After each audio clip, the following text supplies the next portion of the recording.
पिता, हामी तपाईलाई धन्यवाद चढाउँदछौँ प्रभु। आज यो सुन्दर समय तपाईले दिनुभएको मानिस जातिलाई विश्रामको समयको निम्ति हामी तपाईलाई धन्यवाद चढाउँदछौँ। साँच्चै नै तपाईको छोराछोरीहरू आज्ञाकारिता साथ, इमानदारी साथ, आदर साथ हजुरको उपस्थितिमा आउनु भएको छ। हामी तपाईलाई धन्यवाद चढाउँदछौँ प्रभु। अनि आफ्नो सारा हृदयले, सारा प्राणले, सारा समझले ख्रीष्ट यीशु तपाईलाई आराधना गर्नलाई सहायता गर्नुहोस्। कतिजनाहरू बाटोमा आउँदै हुनुहुन्छ, उहाँहरूलाई सुरक्षा साथ डोर्याउनुहोस्, समयमै आउनलाई तपाईले सहायता गर्नुहोस् भन्ने प्रार्थना गर्दछौँ।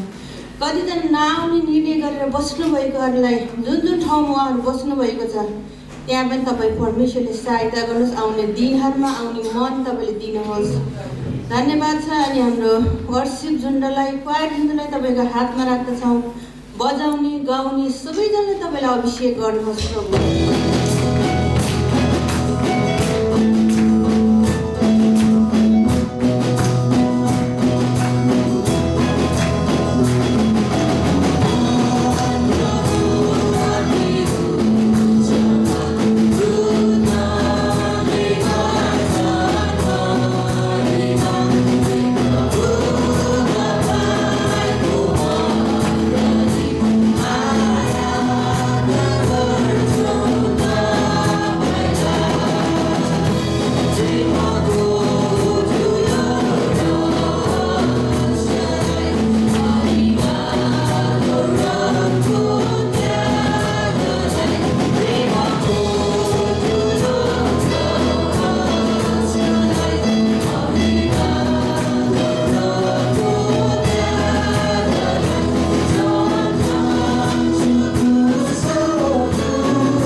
अब हामी बाइबल पाठमा जानेछौँ। आज हजुरहरूले बाइबल पाठ चाहिँ भजन सङ्ग्रह 134 को 1 देखि 3 सम्म मात्रै छ, छोटो छ।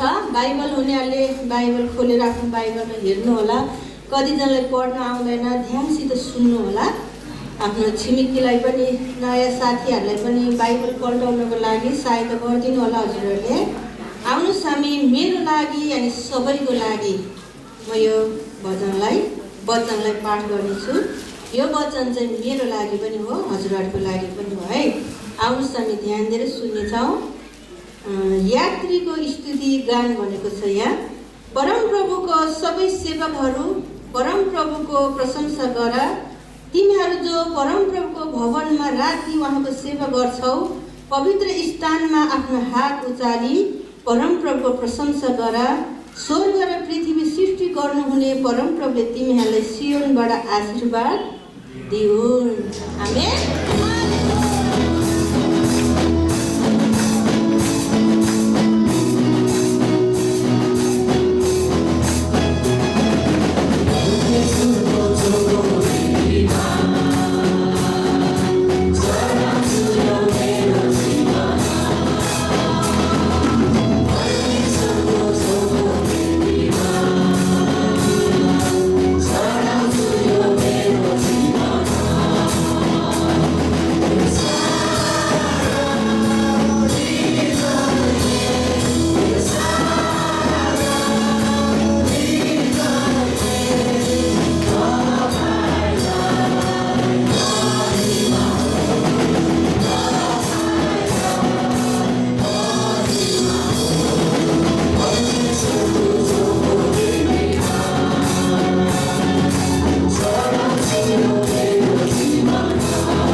कस्तो अवस्था परिस्थिति भएर तपाईँ हामी आएका छौँ, ती कुराहरूलाई हामी मतलब नगरौँ। ताकि यसो ख्रिस्टले कस्तो बलिदान तपाईँहरू मेरो निम्ति गर्नुभयो, ती कुरालाई हामी सम्झना गरौँ। किनभने हाम्रो परमेश्वर हिजो आज सदा सर्वदा एक समान हुनुहुन्छ। तपाईँ हामी मानिस जाति परिवर्तन हुन्छौँ, तर परमेश्वर कहिले पनि परिवर्तन हुनुहुन्न। जुन प्रतिज्ञा उहाँले तपाईँहरू मेरो निम्ति गर्नुभयो, हरेक त्यो प्रतिज्ञा पुरा गर्नुभयो। जो कतिपय प्रतिज्ञाहरू बाँकी छन्, उहाँले आफ्नो समयमा पुरा गर्नुहुन्छ। ती कुराहरूलाई हामी धैर्यताका साथ हामी पर्खनेछौँ। यस घडी जुन वचन तपाईँ हाम्रो निम्ति परमेश्वरले दिनुहुन्छ, ती कुरालाई हामी मनन गर्नेछौँ। परमेश्वरको महिमाको निम्ति ती कुराहरूलाई हामी यो समयमा घोषणा गर्नेछौँ।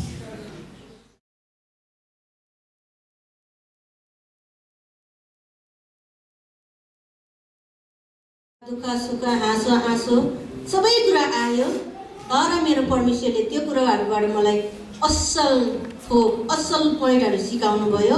उहाँले मलाई कहिले पनि छोड्नु भएन, कहिले पनि त्याग्नु भएन, कहिले पनि शर्ममा पार्नु भएन। हरेक समय हरेक सेकेन्ड बरु मैले उहाँलाई हरेक पल उहाँले बिर्स्यो होला, तर उहाँले मलाई बिर्सिनु भएन। आमेन। सबै कुरामा आशिष, चङ्गाई, स्वस्थ, समृद्धि दिनुभयो। आउने 22 सालमा पनि म त्यही आशा गर्छु, त्यही प्रतिज्ञा गर्दछु प्रभुसँग। परमेश्वरको महिमा भएको होस् र हाम्रो परमेश्वरलाई हामी ताली बजाएर धन्यवाद दिन्छौँ।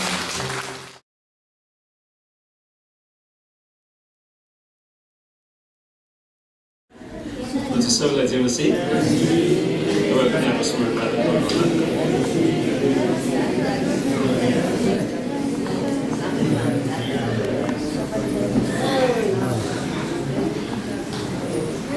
र आउनुहोस् पहिला हामी प्रार्थना गरौँ। परमेश्वर पिता, हामी तपाईँलाई धन्यवाद दिँदछौँ, किनकि तपाईँ हाम्रो अब्बा पिता परमेश्वर, तपाईँ आदि र अन्त्य, तपाईँ अल्फा र ओमेगा परमेश्वर। हामी तपाईँलाई धन्यको भन्दछौँ। प्रभु, हामी प्रार्थना गर्छौँ आजको यस सुन्दर बिहानीको समयमा हाम्रो मण्डलीको सभामा प्रभु तपाईँ आउनुहोस्। आजको यस सभाको अध्यक्षता प्रभु हजुर आफूले ग्रहण गरिदिनुहोस्। हामी प्रार्थना गर्छौँ प्रभु, हामीलाई तपाईँको वचनमा एकाग्रता दिनुहोस् र हामीलाई अल्मल्याउने सेतनका सबै अघि बाँड्न हामी यीशु र जुन वचन आज रोपिँदैछ प्रभु, त्यो वचनले आफ्नो समयमा फल फलाउन सक्नुहोस् यीशुको नाम। र पहिला म बिरामीहरूको लागि प्रार्थना गर्न चाहन्छु। तपाईँ जतिजना बिरामी हुनुहुन्छ, तपाईँलाई प्रार्थनाको खाँचो छ भने हात चाल्नुहोला। हात चाल्नु भएको बिरामी जति अगाडि उभिनुहोस्।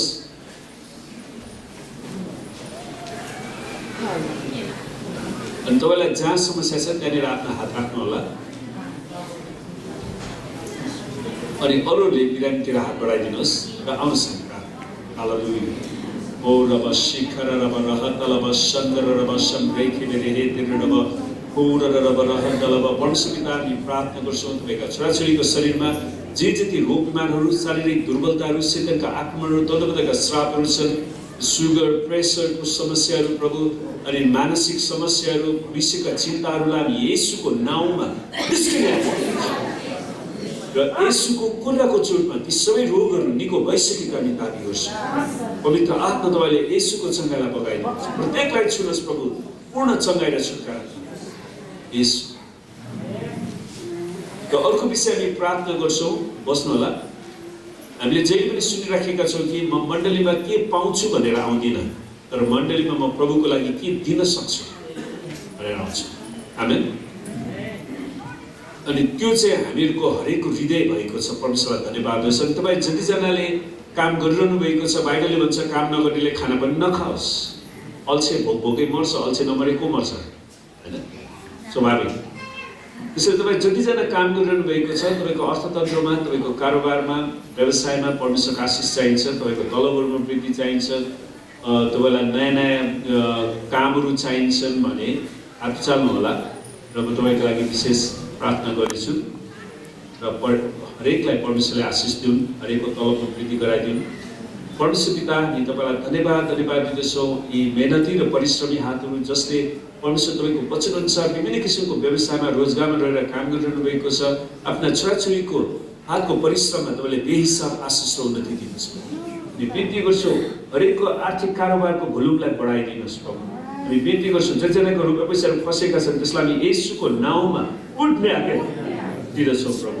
त्यसलाई हामी प्रार्थना गर्छौँ प्रभु, हरेकको तलबमा वृद्धि गराइदिनुहोस्। अनि प्रभु साँच्चै हामी प्रार्थना गर्दछौँ जसरी तपाईँले आशिष दिनुहुन्छ हरेकलाई स्वेच्छाको बेटी, धन्यवाद बेटी, प्रेम बेटी प्रभु तपाईँलाई दिनलाई सिकाउनुहोस्। हामी प्रार्थना गर्छौँ र मण्डलीका हरेक सदस्यहरूले साँच्चै नै राम्रो गाँस बाँस कपास शिक्षा दीक्षा प्राप्त गर्न सक्छ, आफ्नो सृष्टिकर्ता परमेश्वरको महिमा गर्न सक्छ। येशूको नाम हुन्छ। परमेश्वरलाई धन्यवाद होस्। र आज हामी अर्को एउटा महत्त्वपूर्ण विषयमा वचन सुन्दैछौँ र आजको वचनको विषय छ परमेश्वरको समयलाई बुझ्नु। जसरी प्रकृतिमा पनि हामी देख्छौँ नि परमेश्वरले हरेक कुराको लागि समय राखिदिनु भएको छ। विभिन्न यसपालि म सान्त्वना सभाको लागि पनि के अरे गडखाट जाँदाखेरि अहिले आलु त्यहाँ भर्खर हरियो भइरहेछ अनि उनीहरूको आलुको कटनी गर्ने समय चाहिँ फागुनमा मात्रै हुन्छ। अब आलु रोपेपछि त्यसपछि के रोप्ने आउँछ थाहा छ तपाईँलाई? मकै, तोरी, अनि त्यसपछि धान, त्यसपछि आलु। अब कसैले धान र आलु मात्रै रोप्नु भयो त्यही मात्र होला। कोदो पनि त आउँछ होला नि, गहुँ, जुनेली, मकै पनि के भन्छ। र प्रकृतिमा हेर्दाखेरि पनि परमेश्वरले विभिन्न कुराको लागि विभिन्न समय राखिदिनु भएको छ। कहिले काहीँ जङ्गल लाली गुराँसले ढकमक्क हुन्छ हो, कोही सेती गुराँसले ढकमक्क हुन्छ। परमेश्वरले विभिन्न किसिमका कलरहरू उहाँले राखिदिनु भएको छ। त प्रकृतिमा पनि परमेश्वरले समय राखिदिनु भएको छ भने परमेश्वरले हामी संसारको कुराहरूलाई हेरेर त्यो समयलाई बुझ्न सक्नुपर्छ। आमेन। त्यसले परमेश्वरको समयलाई बुझ्नु अर्थात् अन्डरस्ट्यान्डिङ गड्स टाइम। परमेश्वरको समय के त? मेरो जीवनमा परमेश्वरको समय के हो? हरेक बच्चाहरूको लागि परमेश्वरको समय के हो? ल भन्नुहोस्।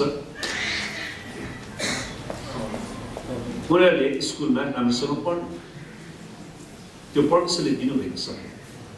अनि त्यसपछि उनीहरूले स्कुलमा राम्रोसँग पढिसकेपछि उनीहरूले आफ्नो योग्यता अनुसारको आफ्नो क्षमता अनुसारको उनीहरूले काम गर्नु पर्यो, आर्थिक स्रोतमा आफूलाई सक्षम बनाउनु पर्यो। अनि आर्थिक स्रोतमा सक्षम बनाएपछि अनि उनीहरूको के समय आउँछ भन्नुहोस् त? विवाहको समय आउँछ हो। उनीहरूले विवाह पनि समयमै गर्न सिक्नुपर्ने रहेछ क्या खास।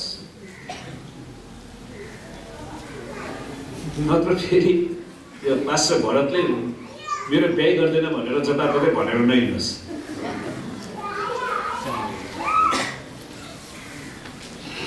अनि उमेरमा चाहिँ केटी नखोज्ने, बिहा नगर्ने, अनि बुढो भएपछि अब कहाँ खोज्न जाने? जे पनि पास्टर भरत सुन्नुहोस्, त्यसको पनि समय छ। समयमा बिहा गर्नुहोस्, बालबच्चाहरू जन्माउनुहोस्, परमेश्वरमा हुर्काउनुहोस्। ती बालबच्चाहरू नै तपाईँको लागि भविष्यको निम्ति एउटा महत्त्वपूर्ण सम्पत्ति बन्न सक्छ। होइन? किनभने हामी सधैँभरि जवान हुँदैनौँ नि त। अनि हामी वृद्ध हुँदाखेरि हामीलाई सहायता पुर्याउने महत्त्वपूर्ण व्यक्ति हाम्रो परिवारका आफ्नै सदस्यहरू पर्छ। र यसपालिको सान्त्वना सभामा मैले जुन 97 वर्षको आमा बित्नुभयो अनि उहाँको बुहारीले उहाँलाई एकदमै राम्रो स्याहार, एकदमै राम्रो। उहाँ धेरै बिरामी हुनुहुन्थ्यो, उहाँ धेरै समस्या थियो, तर उहाँले एउटा असल बुहारी पाउनुभयो। आमेन। र हामीलाई त्यस्तै रुथ जस्तै बुहारी चाहिन्छ क्या, जसले तपाईँको परमेश्वर मेरो परमेश्वर, तपाईँको मानिस मेरो मानिस, तपाईँको बुवामा मेरो बुवा, तपाईँको मित्र मेरो मित्र, तपाईँको शत्रु मेरो शत्रु। तपाईँ जहाँ बस्नुहुन्छ म त्यहीँ बस्छु, तपाईँ जहाँ मर्नुहुन्छ म पनि त्यहीँ हुन्छु। तपाईँको सेवकाई मेरो सेवकाई हो। किन यो अवधारणा थोरैले मात्र लिएर आएको छ। हामीले निरन्तर प्रार्थना गर्नुपर्छ हाम्रा बालबच्चाहरूको हाम्रा उनीहरूले असल जोडा पाउन सक्छ। आमेन। अनि ती सबै कुराको लागि परमेश्वरले आफ्नो समय राखिदिनु भएको छ। सुन्नुहोस्, बाइबलमा एउटा कुल थियो, इसाखारको कुल। याकुबको 4 जना श्रीमतीबाट 12 जना छोराहरू जन्मे, अनि ती 12 जना छोराहरूले इजरायलको 12 कुल बने। अनि तिनीहरूमध्ये इसाखारको कुल, जुन कुलका मानिसहरूले चाहिँ इजरायलले कुन चाहिँ बाटो लिनुपर्ने हो सो थाहा पाउने र समयको चिन्ह बुझ्नलाई उनीहरू एकदमै निपुण थिए। यो पहिलो इतिहास 12:32 है। अब हामीले यो समयमा यो गर्नुपर्छ, अब हामीले यो गर्नुपर्छ, अब हामी यसरी अगाडि बढ्नुपर्छ है। परमेश्वरलाई धन्यवाद होस्, परमेश्वरले हामीलाई धेरै असल व्यक्ति दिनुभएको कारणले आज हामीले हाम्रो चर्चको रूपमा पैसा ठिक ठाउँमा लगानी गर्न सक्यौँ। त्यसले फल फलाइरहेको छ। आमेन। के कुरालाई कसरी गर्ने, तिनीहरू एकदमै महत्त्वपूर्ण रहेछ। त परमेश्वरले हामीलाई इसाखारको कुल जस्तै हिँड्न बोलाउनु भएको छ। अर्थात् परमेश्वरको समयलाई बुझेर अब मैले कुन बाटो लिने, परमेश्वरको समयलाई बुझेर अब मैले कुन बाटो लिने, त्यो चाहिँ एकदमै महत्त्वपूर्ण। जसले किनकि इसाखारको कुलले चाहिँ परमेश्वरले दिनुभएको समयहरूलाई चिन्नुको साथै त्यो समयहरूको माझमा कस्तो पाइला चाल्नुपर्छ त्यो पनि उनीहरूले बुझेका थिए।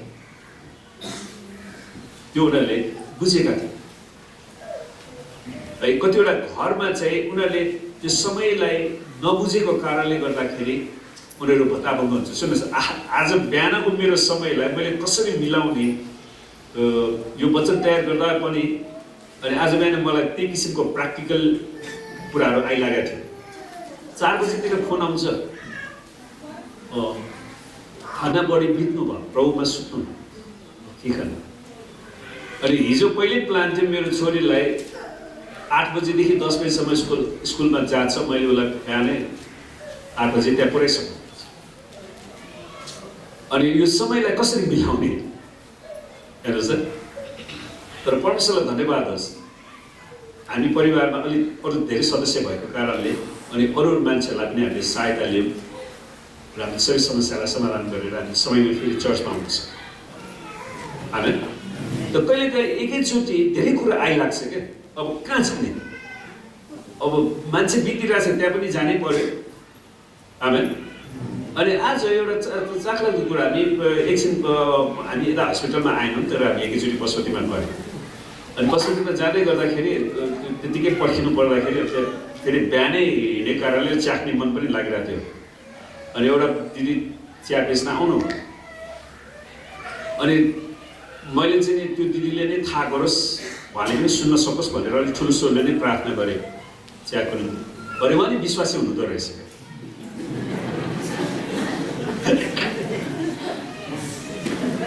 तर विश्वासी त विश्वासी, अलिक प्रभुलाई छोडेको विश्वासी। अनि उहाँलाई फेरि एकचोटि प्रभुमा डोर्याउनको लागि चिया खाँदै उहाँसँग गफ गर्दै जस हामी त्यहाँ 3-4 जना मान्छे त्यहाँ थिए, अर्को भाइ बहिनी बसेर उसलाई जस प्रभुमा आउनको लागि फेरि प्रेरणा दिन सक्यो। आमेन। परमेश्वरले कसरी डोर्याउनु हुँदो रहेछ क्या हामीलाई। त्यसैले त्यो समयमा ठिक पाइला चाल्नु चाहिँ एकदमै महत्त्वपूर्ण हो। त परमेश्वरको क्यालेन्डर समयहरू र विभिन्न सिजन्सहरूमा सञ्चालन हुँदछ। अनि त्यो चाहिँ बाइबलमा हामी पाउँछौँ। जस्तो उपदेशक 3ले भन्दछ, परमेश्वरले हरेक कुराको निम्ति समय नियुक्त गर्नुभएको छ। परमेश्वर हरेक कुराको निम्ति समय नियुक्त गर्नुभएको छ। अनि मलाई आशा छ तपाईँले आजको वचन सुनेपछि तपाईँले आफ्नो जीवनलाई फेरि त्यो टाइम टेबलभित्र हाल्नुहोस्। जस्तो यसरी लेखेको छ, उपदेशक 3ले भन्छ, सबै कुराको लागि समय छ। आकाशमुनि सबै, नेपालीमा चाहिँ कार्यकलाप भनेको रहेछ, एभ्री पर्पोज भनेर इङ्ग्लिसमा लेखा रहेछ। त्यसैले आकाशमुनि सबै वा हरेक कुराको उद्देश्यको बेला छ। हरेक उद्देश्यको लागि समय छ, बेला छ। जस्तै जन्मने एउटा समय छ र मर्ने एउटा समय छ। हो, सुन्नुहोस् त, म गर्भवती आमाहरूलाई फेरि पनि बताउन चाहन्छु, तपाईँ जजना गर्भवती हुनुहुन्छ, तपाईँको गर्भमा बच्चा आउनासाथ बच्चा जन्मिन्छ।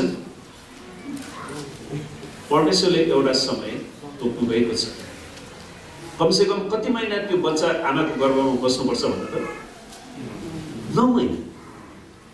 त्यसैले 9 महिना परमेश्वरले तपाईँलाई पहिल्यै पूर्व जानकारी 9 महिना अगाडि नै जानकारी दिनुभएको छ कि अब तपाईँले अरूको परमेश्वरको स्वरूपलाई जन्माउँदै हुनुहुन्छ। त्यसैले त्यसको लागि चाहिने रुपियाँ पैसाहरू तपाईँले बचत गर्न सुरु गर्नुपर्छ। लास्ट मोमेन्टमा गएर मलाई यति पैसा दिनु न, मलाई यति पैसा दिनु न भनेर सबैसँग हात थाप्दै माग्ने व्यक्ति बन्नु हुँदैन। आमेन। हुन त मेरो जीवनमा त्यो अनुभव छ। मैले सुरुको दिनमा अब अवस्थै त्यस्तो भयो क्या। बिचरा गलैँचा कारखानामा काम गरेको कसले गर्भवती बनाइदियो, त्यो केटो भाग्यो। अनि उसको आमा प्रभुलाई विश्वास गर्यो। अनि त्यो बच्चा व्यथा लागेपछि त्यो गलैँचाको साउनीले निकाल्यो। डल्लोदेखि वनस्थलीसम्म 2-3 घन्टा लगाएर कहाँ बस्दै गर्दै व्यथा लागेर आउँछ। के गर्ने?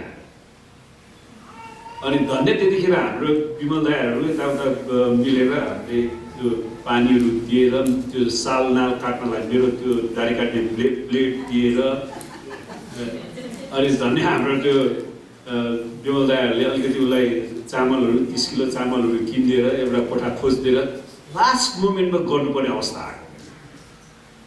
त्यत्रो 9 महिनासम्म चाहिँ के हेरेर बस्यो? परमेश्वरले दिनुभएको समयलाई बुझेन भने लास्ट मोमेन्टमा जताततै अनि दुःख पाउँदै गरेर हिँड्नु त भएन नि त। आमेन। त्यसैले परमेश्वरले हामीलाई त्यस्तो अवस्थाबाट बचाऊ। जन्मने एउटा समय छ है र मर्ने एउटा समय छ। मर्ने समय पनि परमेश्वरले तोक्नु भएको छ। त्यसैले तपाईँ म आजै मर्छु भनेर नजानुहोस् क्या।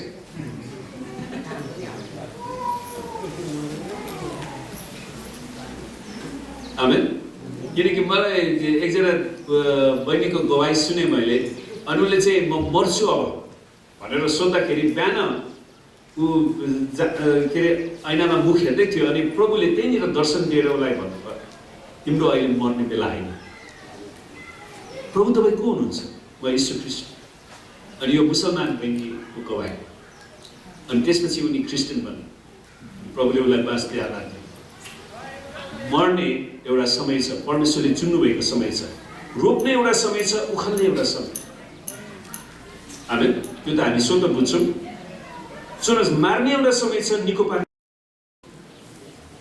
कतिवटा कुरालाई हामीले मार्नुपर्ने कुरालाई मार्नु पर्दो रहेछ। अनि परमेश्वरको वचनले मार्छ पनि, काट्छ पनि, निको पनि पार्छ। यो दुवै कुरा हो। किनकि परमेश्वरको वचन 2 धारे तरबार हो। है कतिवटा सडेर गलेर रहेको कुराहरूलाई चाहिँ काटेर फाल्नुपर्छ क्या त्यसलाई। अनि त्यसपछि त्यहाँनिर परमेश्वरले नयाँ कुरा चङ्गाइ हुनलाई दिनुहुन्छ। भत्काउने एउटा समय छ, बनाउने एउटा समय। आमेन। अगाल्ने एउटा समय छ, अलग रहने एउटा समय।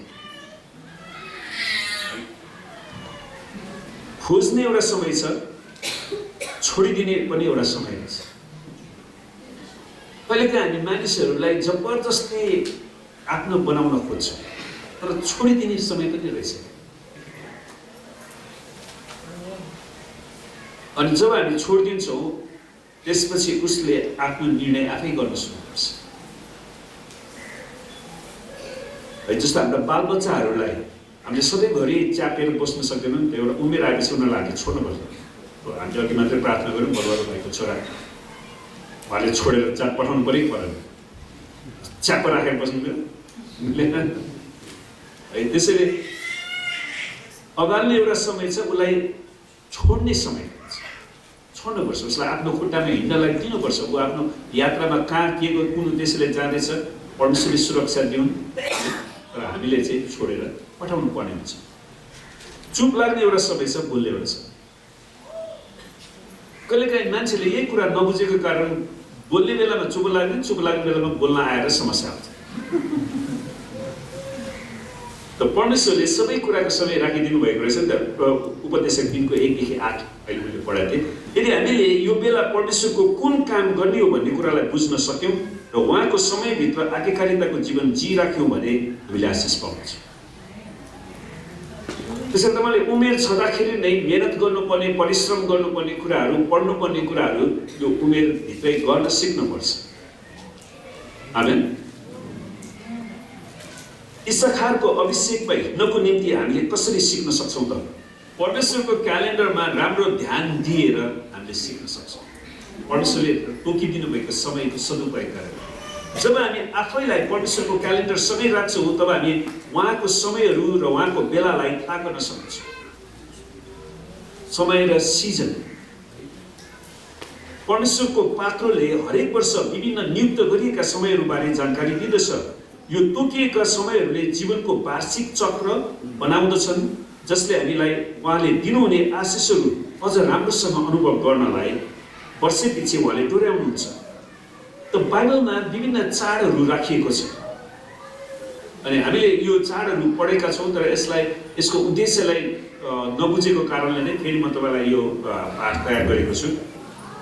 बाइबलले चाडहरू जीवनको एउटा चक्रको भाग हो जसले वास्तवमै बाइबलको पात्रलाई बनाएको छ। प्रस्थान 23:14ले यसरी समीक्षा गर्छ। त्यसले प्रस्थान 24:14मा परमेश्वरले यहुदी जातिहरूलाई यो भन्नुहुन्छ, वर्षमा 3 पल्ट तिमीहरूले मेरो निम्ति चाड मनाऊ। यो चाहिँ विशेष गरी यहुदी जातिको लागि दिए है। अनि त्यसरी हामी त्यसबाट सिक्दैछौँ हाम्रो जीवनमा कसरी समयलाई बुझ्दै भन्ने विषय। एउटा चाड थियो निस्तार चाड। यसलाई अखमिरे रोटीको चाड पनि भनिन्छ। त्यसैले तपाईँले बाइबलमा पढ्दै जाँदाखेरि कहिलेकाहीँ अखमिरे रोटीको चाड, निस्तार चाड भनेर पढ्नुहुन्छ नि, त्यो परमेश्वरले दिनुभएको चाड थियो जुन वसन्त ऋतुको सुरुवात वा मार्च वा अप्रिल चैत महिनामा पर्छ। नेपाली प्रस्थान 12:1-14 17मा हामी देख्न सक्छौँ। अनि दोस्रोमा चाहिँ पेन्टिकोसको चाड। त पेन्टिकोसको चाडलाई कटनीको चाड पनि भनिँदो रहेछ, द फेस्ट अफ हार्भेस्ट। त यो वसन्त ऋतुको अन्त्यतिर अर्थात् जेठ महिनामा मनाइन्छ है। त यसलाई हप्ताहरूको चाड वा साबुओत पनि भनिन्छ र पहिलो फलहरूको दिन वा अगौटे फलको दिन पनि भनिँदो रहेछ पेन्टिकोसको दिनलाई, अर्थात् अन्न भित्राउने चाड। अनि तेस्रोमा छाप्रोबासको चाड। त्यसैले यो तीनवटा चाडहरू विशेष गरी निस्तार चाड, पेन्टिकोसको चाड र छाप्रोबासको चाड चाहिँ इजरायलीहरूलाई परमेश्वरले यो तीनवटा चाड परमेश्वरको निम्ति मनाउनलाई परमेश्वरले दिनुहुन्छ, आज्ञा दिनुहुन्छ।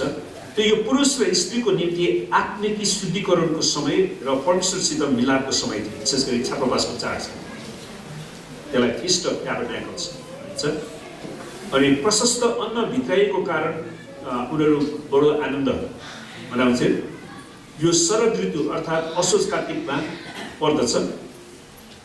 अनि परमेश्वरले भन्नुहुन्छ वर्षमा 3 पल्ट सर्वोच्च परमप्रभुको सामने देखा पर्नु, विशेष गरी इजरायलीहरूको लागि। प्रस्थान 23:14मा यी समयहरू मुख्य समयहरू, नियुक्त गरिएका समयहरू र अलग गरिएका समयहरू।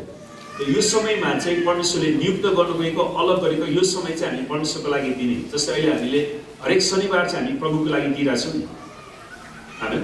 हरेक बिहिबार हामी प्रार्थनाको लागि भनेर परमेश्वरलाई दिइराखेका छौँ। त्यसरी इजरायलीहरूलाई यो समयहरू दिएका थिए जहाँ परमेश्वर हामीसित भेट्ने इच्छा गर्नुहुन्छ।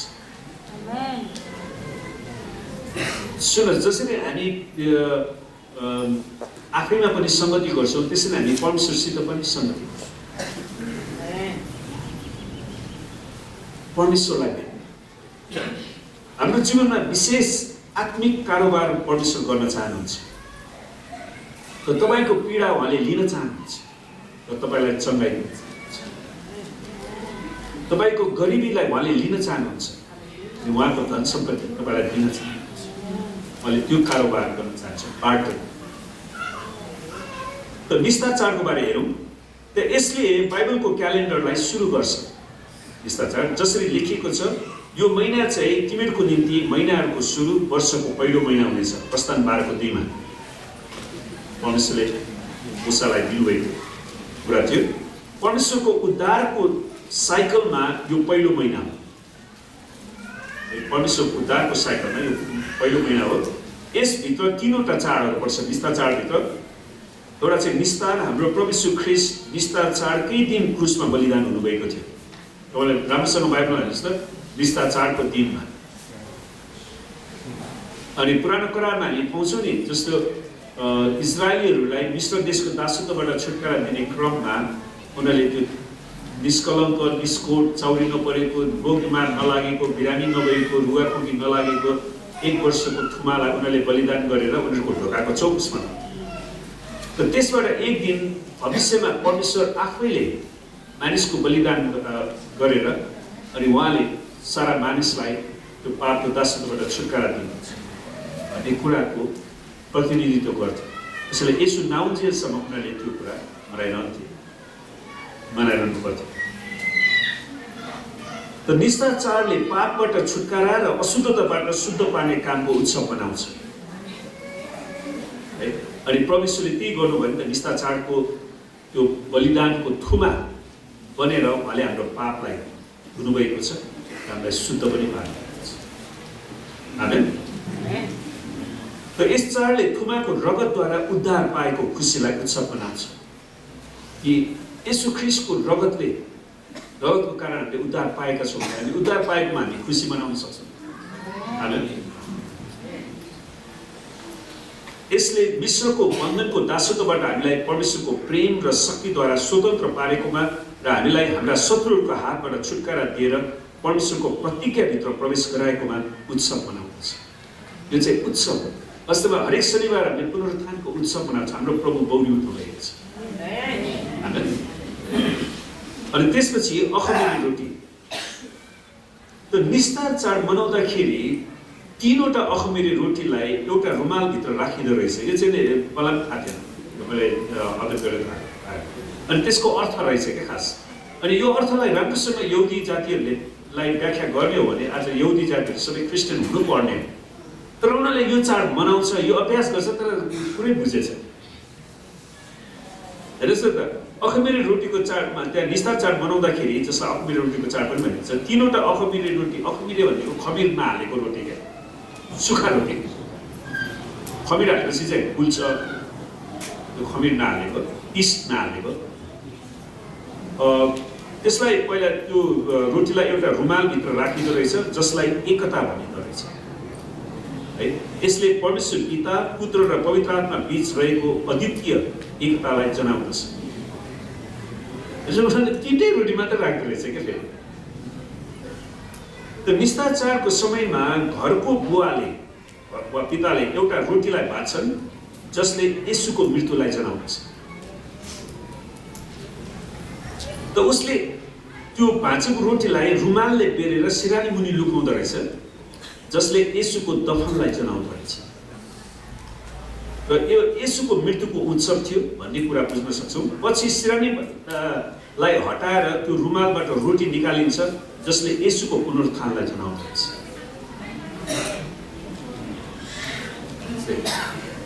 अनि त्यसरी उनीहरूले अखमिरी रोटीको चाड मनाउँथे, येशू ख्रीष्टको मृत्यु, दफन र पुनरुत्थान।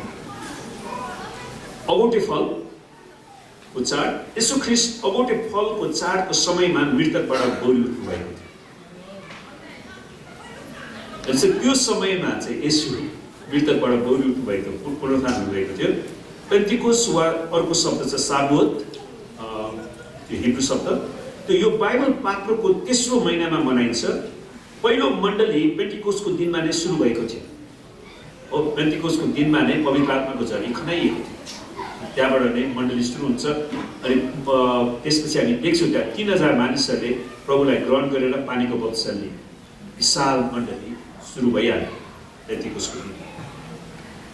पेन्टिकोस परमेश्वरले जुटाउनु भएका कुराहरूको निम्ति एउटा उत्सव, परमेश्वरले दिनुभएका आशिषहरूको लागि धन्यवाद दिनु। उहाँले विगतमा जुटाउनु भएका सबै कुराहरूको निम्ति परमेश्वरलाई धन्यवाद दिनु र आउने वर्षको निम्ति पनि उहाँले जुटाउनु हुनेछ भन्ने कुरामा विश्वास गर्नु। आमेन। र त हामीले पनि वास्तवमा थ्याङ्क्स गिभिङ डे मनाउनु पर्ने। परमेश्वरले हामीलाई दिनुभएको मुक्ति। अमेरिकामा चाहिँ उनीहरूले थ्याङ्क्सगिभिङ डे मनाउँछ परमेश्वरले दिनुभएको कुराहरूको लागि, र हामीले पनि परमेश्वरलाई धन्यवाद दिन सिक्नुपर्छ। कतिचोटि मान्छेहरू सुन्नुहोस्, कतिजना नेपाली मान्छेहरूमा उनीहरूको धन्यवाद हृदय नै छैन। मलाई अहिले पनि याद छ, धेरै वर्ष अगाडि एकजना दिदीलाई एकजना बहिनीले जापानबाट एउटा घडी किनेर ल्याएर दिनुभयो। धन्यवाद भन्नु सक्दा बाटोमा त्यो बेचेको घडी किनेर ल्याएर दियो होला भनेर उल्टो आलोचनाको गरेर। अब त्यस्तो मान्छेलाई फेरि गिफ्ट दिन्छ। उसले जहाँसुकैबाट ल्याए पनि उसलाई दिएको हो नि त, उसको आम्दानीले किनेर आएर धन्यवाद मलाई तपाईँले दिनुभएको लागि भन्नुपर्ने हो नि। अनि अधन्यवादी मान्छे जेसुकै दिए पनि उसले धन्यवाद दिँदैन, उसको लागि तपाईँले जीवनै दान दिए पनि धन्यवाद छैन। त्यसैले हामीले धन्यवादी हुन कति महत्त्वपूर्ण छ।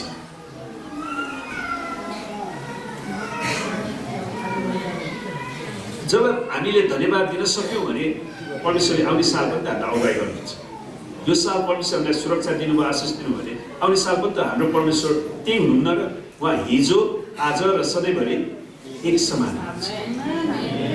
त्यसैले हिजो उहाँले हामीलाई सुरक्षा दिनुभयो, आशिष दिनुभयो भने आज दिइरहनु भएको छ र भोलि पनि दिनुहुन्छ, किनकि उहाँ एक समान। उहाँ कहिले परमेश्वरलाई धन्यवाद होस्, मेरो परमेश्वर कहिले पनि बुढो बन्नुहुन्न। मेरो परमेश्वरलाई म धन्यवाद दिन्छु किनकि मेरो परमेश्वरलाई कुनै पनि कोरोना भाइरस लाग्दैन। उहाँ ज्वरो परेर थला पर्नुहुन्न, उहाँलाई मास्क लगाएर अक्सिजन दिनु पनि पर्दैन। आमेन। उहाँको कुर्राको चोटमा हामी निको पारिसकेका छौँ। त्यसले त्यो कुरामा विश्वास आउन सक्छ। त यो समारोहमा तीनवटा कुराहरूको उनीहरूले उत्सव बनाउँदो रहेछन्। नम्बर 1, परमेश्वरले जुटाउनु भएको कटनी, परमेश्वरले दिनुभएको हरेक कुराको लागि आशिषको लागि परमेश्वरलाई धन्यवाद दिनु। यो परमेश्वरले प्रशस्त गरी जुटाउनु भएको आशिष हो। पेन्टिकोसको दिनमा परमेश्वरलाई प्रशंसा आदर दिएर उत्सव मनाउँछ र परमेश्वरको आशिष हरेकले प्राप्त गर्दछन्। जसरी लेखिएको छ, हे मेरो प्राण परमप्रभुको प्रशंसा गर, ए मेरो सारा अन्तस्करण उहाँको पवित्र नामको स्तुति गर। हे मेरो प्राण परमप्रभुको प्रशंसा गर र उहाँका सबै उपकारहरू नबिर्सी, उहाँका सबै उपकारहरू नबिर्सी। जसले तेरा सबै पापहरू क्षमा गर्नुहुन्छ र तेरा सबै रोगहरू निको पार्नुहुन्छ, जसले तेरो जीवनलाई मृत लोकबाट मुक्त गर्नुहुन्छ र तँलाई करुणा र कृपाको मुकुट लगाइदिनुहुन्छ, जसले तेरो इच्छाहरू उत्तम कुराले तृप्त गर्नुहुन्छ ताकि तेरो जवानी चिरको जस्तै फेरि नयाँ होस्। आमेन। भजन 103:5। त उहाँले जुटाउनु भएका सबै कुराहरूको निम्ति उहाँलाई प्रशंसा चढाइरहनुहोस् चेलीहरू। आमेन। नम्बर 2 मा परमेश्वरले आफ्नो वचन जुटाउनुहुन्छ। सुन्नुहोस्, परमेश्वरको वचनले मान्छेको जीवन भविष्यलाई निर्धारण गर्छ। मृत्युमा गइरहेका मानिसहरूलाई परमेश्वरको वचनले जीवनमा गराउन सक्छ। त्यसैले परमेश्वरको वचन एकदमै महत्त्वपूर्ण कुरा हो। सुन्नुहोस्, पेन्टिकोसले सिनाई पर्वतमा परमेश्वरले दिनुभएको 10 आज्ञाको उत्सव मनाउँदछ। पेन्टिकोसको दिनमा दिएको रहेछ। जुन यो चाड अलौकिक प्रकाशको वितरणको बारेमा हो। यो दिन आफ्नो वचन प्रकट गर्न परमेश्वरले ढोका खोल्नु भयो। यो आफ्नो हृदय, आफ्नो प्रजालाई प्रकट गर्ने परमेश्वरको समय। परमेश्वरले आफ्नो हृदय प्रकट गर्नु भएको छ। त यो परमेश्वरको वचन पढ्ने र अध्ययन गर्ने हाम्रो समर्पणलाई नवीकरण गर्ने समय। हामीले परमेश्वरको उपस्थितिमा परमेश्वर, म फेरि तपाईँलाई मेरो जीवन अर्पण गर्छु, तपाईँ मात्र मेरो प्रभु र परमेश्वर हुनुहुन्छ। जसरी हामी उहाँको वचनमा मनन गर्दछौँ, हामी हाम्रो दिमागलाई परमेश्वरको विचारले भर्दछौँ। हाम्रो दिमागलाई परमेश्वरको वचनले भर्दछ। परमेश्वरको वचन परमेश्वरको विचार। आमेन। र तब हामीमा परमेश्वरको विश्वास आउँदछ र हामीले पवित्र आत्माको ताजा अभिषेक प्राप्त गर्दछौँ। यसले हामीलाई अर्को तहको पेन्टिकोसको निम्ति तयार पार्दछ। जसरी लेखिएको छ, थिचोमिचोमा परेकाहरू सबैको निम्ति परमप्रभुले धार्मिकता र न्यायको काम गर्नुहुन्छ। उहाँले मूसालाई आफ्नो मार्ग र इस्राएलीहरूलाई आफ्नो काम प्रकट गर्नुभयो। परमप्रभु पिठालु र अनुग्रही, क्रोध गर्नमा ढिला र अति करुणामय हुनुहुन्छ। उहाँले सधैँ दोष लगाइरहनुहुन्न, उहाँले सधैँभरि क्रोध पनि लिइराख्नुहुन्न। उहाँले सधैँभरि क्रोध लिइराख्नुहुन्न। उहाँले हामीसँग हाम्रो पाप अनुसारको व्यवहार गर्नुहुन्न अनि हाम्रो अधर्म अनुसार हामीलाई दण्ड दिनुहुन्न। किनकि पृथ्वीबाट स्वर्ग जति अग्लो छ उहाँको भय मान्नेहरूमाथि उहाँको करुणा त्यत्तिकै महान छ। आमेन। पश्चिमबाट पूर्व जति टाढा छ उहाँले हाम्रा अपराधहरू हामीबाट त्यत्तिकै टाढा हटाइदिनु भएको छ। यदि परमेश्वरले हाम्रो अपराध त्यति टाढा हटाइदिनु भएको छ भने हामी को त्यो अपराधलाई तानेर फेरि ल्याउँ हो। अनि कतिचोटि परमेश्वरले हटाइदिनु भएको अपराधलाई पनि मान्छे जबरजस्ती तानेर ल्याउँछ। जसरी बाबुले आफ्ना छोराछोरीलाई टिठ्याउँछन् यसरी नै उहाँका भय मान्नेहरूलाई परमप्रभुले टिठ्याउनुहुन्छ। किनभने उहाँ जान्नुहुन्छ हामी सृष्टि हाम्रो सृष्टि कसरी भएको हो, हामी धुलो मात्र हौ भनी उहाँ सम्झनुहुन्छ। किनकि उहाँले धुलोबाटै बनाउनु भएको छ। मानिसको आयु त घाँसको आयु जतिकै छ, मैदानको फुल चाहिँ त्यो ढकमक्क फुल्दछ अनि बतास त्यस फुलमाथि भएर जान्छ र त्यो विलीन हुन्छ। त्यसको ठाउँले पनि त्यसको याद गर्दैन है। तर परमप्रभुको करुणा आफ्ना भक्तहरूमाथि र उहाँको धार्मिकता तिनीहरूका छोरा नातिमाथि अनन्तदेखि अनन्तसम्म रहिरहन्छ। आमेन। तिनीहरूमाथि जसले उहाँको करार पालन गर्छन् र उहाँका आदेशहरू पालन गर्नलाई ख्याल गर्दछन्। भजन सङ्ग्रह 103 अर्थात् परमेश्वरको हृदय र स्वभावको प्रकाश प्राप्त गर्नुहोस्। अनि तेस्रोमा परमेश्वरले आफ्नो पवित्र आत्मा जुटाउनुहुन्छ। आज हामी पवित्र आत्माको भरपुरी पनि छौँ। आमेन। पेन्टिकोसको चाडको दिन चेलाहरूमाथि पवित्र आत्मा खनाइएको थियो। पेन्टिकोस स्वर्गमा भए जस्तै पृथ्वीमा भएको परमेश्वरको शक्ति र अधिकारको उत्सव। यो पवित्र आत्माको भरिपुरीको निम्ति खुला स्वर्गको निम्ति हामीले आफैलाई तयार पार्ने समय हो। खुला स्वर्गको निम्ति हामीले आफूलाई तयार पार्छ। जसरी लेखिएको छ परमप्रभुले आफ्नो सिंहासन स्वर्गमा स्थिर गर्नुभएको छ र उहाँको प्रभुत्वले सबैमाथि शासन गर्दछ। हे उहाँका स्वर्गदूतहरू, उहाँको वचन पालन गर्ने शक्तिशाली जन हो, परमप्रभुको प्रशंसा गर। हे स्वर्गका सबै सेना हो, उहाँको इच्छा अनुसार काम गर्ने सेवक हो, परमप्रभुको प्रशंसा गर। हे उहाँका सारा सृष्टि हो, उहाँको समस्त राज्यमा रहेका हो, परमप्रभुको प्रशंसा गर। ए मेरो प्राण, परमप्रभुको प्रशंसा गर। सारा पृथ्वीमाथि परमेश्वरको शक्ति र अधिकारलाई घोषणा गर्नुहोस्। त्यसै हामी हरेकले घोषणा गर्नुपर्छ। उहाँको पवित्र आत्माको नयाँ झरी पठाउनुहोस् भनी पुकारा गर्नुहोस्। प्रभु तपाईँको पवित्र आत्माको झरी वर्षाउनुहोस्। ममाथि वर्षाउनुहोस्, हामीमाथि वर्षाउनुहोस्, यो देशमाथि वर्षाउनुहोस्। छात्रवासको चाडको बारेमा हेरौँ। यो शरद ऋतुको चाड जो असोज कार्तिकमा पर्छ, त्यसले परमेश्वरको महिमामा प्रवेश गर्ने बाटोको सृजना गर्दो रहेछ। छात्रवासको चाड यसले व्यक्तिगत रूपमा र राष्ट्रिय रूपमा जागृतिको निम्ति हामीलाई एउटा नमुना प्रदान गर्दछ। यो एकदमै महत्त्वपूर्ण छ किनकि निस्ता चाडले परमेश्वरको वार्षिक साइकललाई सुरु गर्छ। त्यसपछि पेन्टिकोसको चाड आउँछ जुन खुला स्वर्गको चाड हो। त्यसपछि लामो तातो ग्रीष्म ऋतु वा गर्मी आउँछ र जब शरद ऋतु आइपुग्छ परमेश्वरले हामीलाई वार्षिक साइकलको उच्चतम बिन्दुमा उहाँले ल्याउनुहुन्छ। अर्थात् छात्रवासको चाडमा उहाँको महिमाको उत्सव हामी मनाउँछ। त यो एकदमै अमल्याउने हुनसक्छ किनकि छात्रवास बाइबलको पात्रको 7औं महिनामा सुरु हुन्छ, तर यसलाई संसारको जन्मदिन, सृष्टिको वार्षिक उत्सव र वर्षको सुरु वा शिर भनी मानिएको छ। Head of the year. त वर्षको शिर किन 7औं महिनामा सुरु हुँदछ? परमेश्वरको पात्रमा दुई किसिमका चक्रहरू छन्। एउटा सृष्टिको चक्र वा आशिषको चक्र, साइकल अफ क्रिएसन भयो। परमेश्वरको सुरुको योजनामा हरेक कुरैको चाडले परमेश्वरको उपस्थितिमा शान्ति, स्वास्थ्य, आनन्द र उहाँले दिनुभएका कुराहरू, प्रावधानहरूको नयाँ वर्ष सुरु गर्नु पर्थ्यो। त्यसपछि संसारमा पाप प्रवेश गरेका परमेश्वरको आशिष आउनु पर्ने समयमा आदम र हव्वाले पापलाई प्रवेश गराइदिए। पापले हामीलाई परमेश्वरको आशिषको चक्रबाट बाहिर निकाल्यो र पाप र मृत्युको चक्रभित्र प्रवेश गर्यो। र पाप र मृत्युको चक्रमा नयाँ वर्षले फेरि शान्ति, स्वास्थ्य, आनन्द र प्रावधान ल्याउन सकेन। त्यसको सट्टा हरेक वर्षले धेरै डर, नोक्सानी, कमजोरीपन, रोग बिमार र मृत्युको लिएर पापको कारण। त्यसैले परमेश्वरले येशू ख्रीष्टसितै नयाँ चक्र सुरु गर्नुभयो जसलाई उद्धारको साइकल, उद्धारको चक्र भनिन्छ।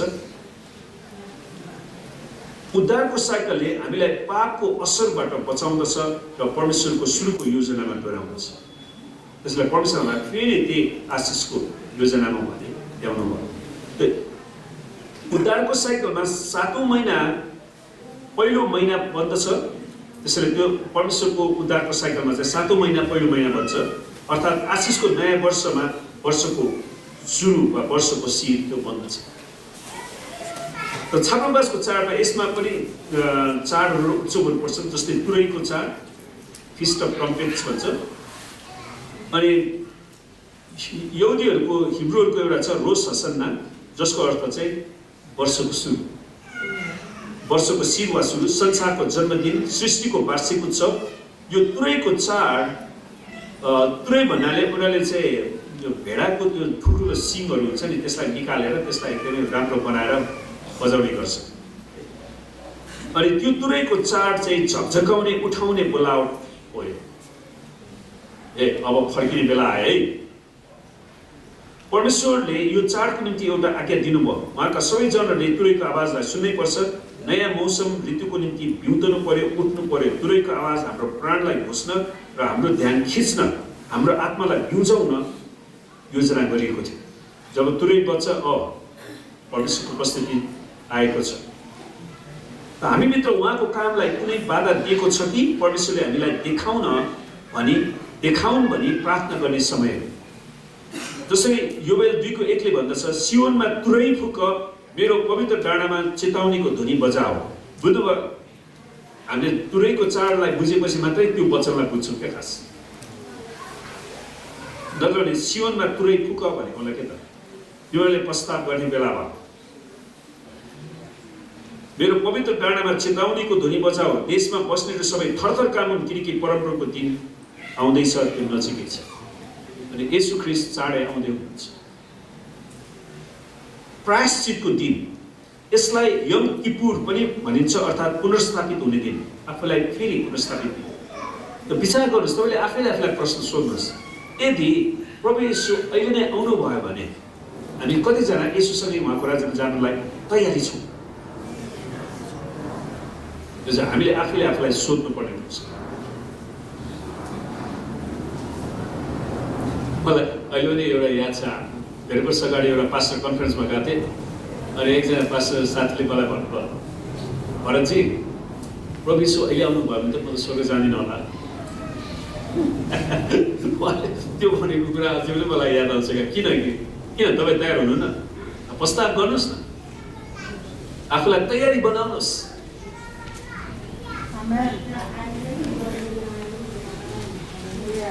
तपाईँको र हाम्रो सबै पापलाई थुमाको रगतले धुने दिन र परमेश्वर र उहाँका उद्देश्यहरूप्रति पूर्ण रूपमा पुनर्स्थापित हुने दिन। जसरी यसैयाले लेख्छन्, मैले तेरा अपराधहरू बादल झैँ र तेरा पापहरू बिहानको कुहिरो झैँ हटाइदिए, फर्केर आइज, किनकि मैले तँलाई मूलतिर छुटकारा दिएको छु। यसैया 44:22। प्रायश्चितको दिन वर्षको सबैभन्दा पवित्र दिन हो। यो चाडको दिन होइन, तर यो उपवासको दिन हो। यो आनन्द र उत्सव मनाउने दिन होइन, तर उपवासद्वारा आफैलाई परमेश्वरको सामने नम्र बनाउने दिन हो। खास सुरुमा यो प्रार्थना पुजारी महापवित्र स्थानमा प्रवेश गर्ने दिन थियो। प्रायश्चितको दिन आनन्द मनाउने दिन नभए तापनि यसले वर्षको सबैभन्दा बढी आनन्द मनाउने उत्सव छाप्रोबोसको चाडको लागि ढोका खोलिदिन्छ। जब तपाईँ प्रस्ताव गर्नुहुन्छ, तपाईँको पाप धोइन्छ, पखालिन्छ, तपाईँ स्वतन्त्र बन्नुहुन्छ, तपाईँ आनन्दसँग अर्को चाडमा प्रवेश गर्न सक्नुहुन्छ। त्यसैले योनाले लेख्दछन्, यदि हामीले आफ्ना पापहरू स्वीकार गर्यौँ भने उहाँले हाम्रा पापहरू क्षमा गर्नुहुन्छ र हामीलाई सबै अधर्मबाट शुद्ध पार्नुहुन्छ, किनकि उहाँ विश्वास योग्य र धर्मी हुनुहुन्छ। आमेन। त छाप्रोबासको चाड विशेष गरी जकरिया 14 पनि हामी पाउँछौँ। तिनीहरू वर्षेनी सर्वशक्तिमान परमप्रभुको महाराजलाई दण्डवत गर्न र छाप्रोबासको चाड मान्नलाई यरुसलेममा जानेछन् भनेर लेखिएको छ जकरियामा। त यो परमेश्वरको महिमा अनुभव गर्नको निम्ति नियुक्त गरिएको 1 हप्ताको समय थियो। छाप्रोबासको चाडमा आफ्ना मानिसहरूसित उहाँको उपस्थिति वास गर्ने परमेश्वरको महिमाको उत्सव मनाइन्छ। विचार गर्नुहोस्, परमेश्वरको उपस्थिति वास गर्ने। अनि आज पवित्र आत्माद्वारा परमेश्वरको उपस्थितिलाई हामी भोग्छौँ। अनि त्यो बिहान च्यापिस त्यो दिदी मसँग शैतान पस्यो। उहाँले चाहिँ तितोपना लिनु भएको रहेछ एउटा व्यक्तिसँग, जुन दिन तपाईँले तितोपना लियो त्यो तपाईँ शैतान। अनि मैले उहाँलाई भने दिदी मसँग त परमेश्वरको आत्मा हुनुहुन्छ, तपाईँको भएको छ त के गर्ने, प्रार्थना गरिदियो भने नाइ।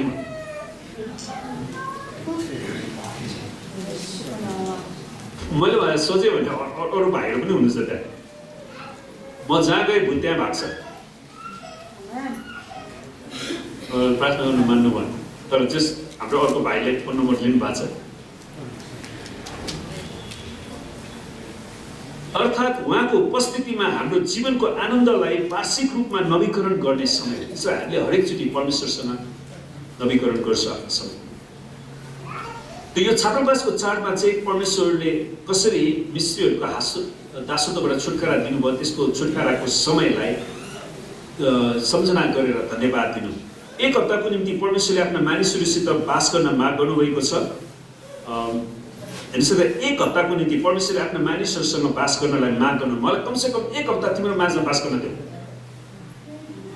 सुन, यदि हामीले परमेश्वरलाई एक हप्ता बास गर्न दियौँ भने हामीले उहाँलाई सधैँ बास गर्न दिन मन लाग्छ। किनकि जब परमेश्वर बास गर्नुहुन्छ नि, उहाँको आशिष जब तपाईँले अनुभव गर्नुहुन्छ नि, त्यसपछि तपाईँ कहिले पनि त्यहाँबाट भाग्नु। के कुराले हामीलाई निरन्तर परमेश्वरमा राखिरहन्छ? आमेन। लेवीको 23 र व्यवस्था 16ले बताउँदछ कि यो आनन्द मनाउने समय, यो परमेश्वरलाई धन्यवादको भेटी चढाउने समय हो। परमप्रभुको सामु कोही रीते हात देखा नपरोस्। परमेश्वरले दिनुभएको आशिष अनुसार हरेकले आफ्नो भेटी चढाओस्। त छात्रावासको चाडको समय वास्तवमा प्रभु येशूको जन्मको समय हो। तपाईँलाई थाहा छ, खास डिसेम्बर 25 येशूको जन्मको समय। यो त पछिबाट एउटा दिन तोकेर बनाएको मात्रै हो। खास यो छात्रावासको चाडको समयमा येशू संसारको ज्योति छात्रावासको चाडको समय, किनभने छात्रावास चाड चाहिँ परमेश्वर मानिससँग बस्न आउनुभएको इम्मानुएल, परमेश्वर हामीसँग, जुन चाहिँ करिब सेप्टेम्बर अक्टोबरतिर पर्छ। नेपाली असोज महिना छ। उहाँ हामीसित बास गर्न आउनुभयो। परमप्रभुको महिमाले उहाँको मन्दिर भरियो। र चाडहरू र मण्डलीको बारेमा हामी हेरौँ। चाडहरूका वार्षिक चक्रले हामीलाई मण्डली इतिहासको चित्रण गर्दछ। जस्तै निस्ता चाडले पृथ्वीमा येशूको सेवकाईको चित्रण गर्दछ, जसले हामी परमेश्वरको उपस्थितिमा आउन सकौँ भनेर हाम्रो निम्ति उद्धार र शुद्धाइ दिलाउनु भयो। निस्ता चाडको सिद्ध थुमाको रूपमा बलिदान भएर निस्ता चाडमा हाम्रो उद्धारलाई उहाँले किन्नुभयो। निस्ता चाडले हामीलाई हरेक वर्ष छुटकाराको ताजा अनुभव दिँदछ। त पेन्टिकोसले पहिलो मण्डलीको चित्रण गर्छ, जुन पेन्टिकोसको दिनमा पवित्र आत्मा खन्याएर मण्डलीको सुरुवात गरिएको थियो र मण्डलीलाई परमेश्वरको शक्तिको अभिषेक गरिएको थियो। त्यसैले हामीलाई पवित्र आत्माको अभिषेक निरन्तर चाहिन्छ। आमेन। अन्धकारको युगहरू सुरु भएपछि मण्डलीलाई राजनीतिकरण गरियो। सुन्नुहोस्, यो जब 300 AD तिरबाट जब मण्डलीलाई राजनीतिकरण गरियो तिनीहरूले, अनि मण्डलीले परमेश्वरले दिनुभएको आत्मिक शक्तिलाई गुमाउँछ। अनि आज पनि हामी देख्छौँ, जो मण्डलीले परमेश्वरलाई इन्कार गरे, परमेश्वरको उपस्थितिलाई, पवित्र आत्माको शक्तिलाई इन्कार गरे, त्यो मण्डली रहेन क्या। त्यो चाहिँ एउटा क्लब मात्रै बन्छ। अन्धकारको युगपछि परमेश्वरको आत्माले आफ्नो मण्डलीलाई पुनर्स्थापित गरिरहनु भएको छ। अहिले चाहिँ उहाँले फेरि पवित्र आत्माको झरी वर्षाइरहनु भएको छ। र दुलहा येशू ख्रीष्टको दोस्रो आगमनको निम्ति दुलही जो उहाँको मण्डलीले आफूलाई तयार पारिराखेको छ। त्यसैले हामीले आफूले आफूलाई तयार पारिराख्नुपर्छ हाम्रो दुलहा येशू ख्रीष्टको निम्ति। त छात्रावास जो आउने दिनमा मण्डलीले परमेश्वरको महिमाको उपस्थितिलाई अझ गहिरो रूपमा अनुभव गर्नेछ। परमेश्वरको उपस्थिति व्यापक आउनेछ। परमेश्वर तपाईँको हृदयमा व्यक्तिगत रूपमा बास गर्न चाहनुहुन्छ, हरेकको हृदयमा बास गर्न चाहनुहुन्छ। अनि त्यसको लागि अहिलेदेखि नै तपाईँले आफ्नो हृदयलाई तयारी गर्नुहोस् र निमन्त्रणा गर्नुहोस्। परमेश्वरले दिनुभएको छुटकाराको अनुभव हामीले गर्नेछौँ। आमेन। अनि यो पाठलाई तपाईँ अझै राम्रोसँग बुझ्न चाहनुहुन्छ भने तपाईँले युट्युबमा फेरि पछि सुन्न सक्नुहुन्छ। तपाईँले चिन्ता नगर्नुहोस्, नोट गर्न पाउनु भएन भने पनि अनि तपाईँलाई अझ गहिरो हेर्न चाहनुहुन्छ भने हाम्रो रोबर्ट हेइटलर भन्ने एकजना बाइबलको विद्वान हुनुहुन्छ। उहाँले लेख्नुभएको पुस्तक the Messianic Church Rising and the Cycle of गडबाट तयार पारिएको है। र परमेश्वरले हामी सबैलाई आशिष दियो। र आउनुहोस् हामी हाम्रो क्वायरको भाइहरू अगाडि आइदिनु होला र हामी पवित्र आत्माको भर्तीको कार्यक्रममा जान्छौँ।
तपाईँले जसरी हाम्रो प्रार्थना सुन्नुभएको छ, हामीलाई आफ्नो आत्माले भर्नुभयो। प्रभु हामी बिन्ती गर्छौँ, हामीलाई अझै तपाईँको वचन र आत्माप्रति भोग र तीर्खा जगाइदिनुहोस्। हामी प्रार्थना गर्छौँ प्रभु, हाम्रा मण्डलीका हरेक सदस्यलाई तपाईँले छुनुहोस्, हरेकलाई चङ्गाइदिनुहोस्, हरेकलाई छुटकारा दिनुहोस् प्रभु, हरेकलाई स्वतन्त्रता दिनुहोस्, हरेकको आर्थिक स्रोतहरूमा आशीर्वाद दिनुहोस्, हरेकलाई उन्नति दिनुहोस् प्रभुजी, र हरेकको विश्वासलाई बढाइदिनुहोस्। हामी तपाईँलाई धन्यवाद गर्छौँ। हरेकलाई आत्मा चिन्ने वरदानले भन्नुहोस् प्रभु। धन्यवाद प्रभु। हामी प्रार्थना गर्छौँ, जो जति आउन सक्नु भएन, कोही रोगी बिरामी हुनुहुन्छ भने उनीहरूलाई हामी यीशुको नाममा चङ्गाइदिनुहोस्। कोही घटी कमीमा हुनुहुन्छ भने उनीहरूको आवश्यकतालाई पुर्याउने आज्ञा दिनुहोस् प्रभु। हामी प्रार्थना गर्छौँ यो हप्ताभरिको हाम्रो सेवाकाईमा, यात्रामा, पढाइमा, सम्पूर्ण काममा तपाईँलाई आशीर्वाद प्रार्थना गर्छु प्रभु। साँच्चै नै परमेश्वर पिता, तपाईँले यस मण्डललाई निरन्तर आशीर्वाद दिनुहोस् र हरेकलाई प्रभु तपाईँले रक्षा गर्नुहोस् प्रभु। हामी प्रार्थना गर्छौँ तपाईँले आफ्नो मुख यस मण्डलीमाथि चम्काउनुहोस् र हरेकलाई तपाईँले आफ्नो अनुग्रह खन्याउनुहोस् प्रभु। हामी बिन्ती गर्छौँ परमेश्वर, तपाईँले आफ्नो चेहरा यस मण्डलीमाथि प्रकाश गरिदिनुहोस् र हरेकलाई परमेश्वर तपाईँको त्यो अनन्त शान्तिले भर्नुहोस् र तपाईँको नाउँ मात्र यस मण्डलीमा उचालिन सक्नुहोस् र परमेश्वर पिताको प्रेम, प्रभु यीशु ख्रीष्टको अनुग्रह र पवित्र आत्माको संगति र सहभागिता हामीहरू हरेकसित आजदेखि सदा सर्वदा रहे। येशूको नाम।